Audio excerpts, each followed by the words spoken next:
జ్ఞానంలోకి వచ్చాక ఇప్పుడు బాబా మనకు సొల్యూషన్ చెప్పేశారు. ప్రతిదానికి మన స్థితే కారణము, మన బుద్ధి స్థిరంగా ఉండాలి, సంకల్పం క్రియేట్ చేయాలి. సో లీవ్ శాంక్షన్ కావాలంటే ఏం చేస్తాము? లీవ్ అప్లికేషన్ రాసి నాకు లీవ్ శాంక్షన్ అయ్యింది అన్న సంకల్పం చేసి బాస్ దగ్గర తీసుకెళ్తాం. ఒకప్పుడు ఏం చేసేవాళ్ళము, అమ్మో! ఇప్పుడు బాస్ దగ్గర అప్లికేషన్ తీసుకపోతే ఆయన అసలు ఇయ్యనే ఇయ్యడు. ఆయన ఎన్ని మాట్లాడితే అప్పుడే ఆయనకి ఇన్స్‌పెక్షన్ గుర్తొస్తది.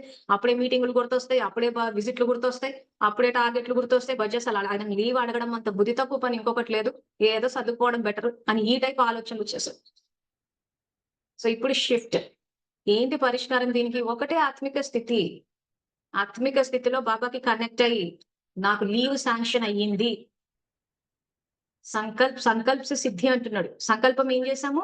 నాకు లీవ్ శాంక్షన్ అయ్యింది. అవ్వాలి అని ఎందుకు చెయ్యట్లేదు? ప్రతీది అయినట్టు ఎందుకు చేస్తాము అనంటే, మనము సఫలతా స్వరూపాలం కాబట్టి.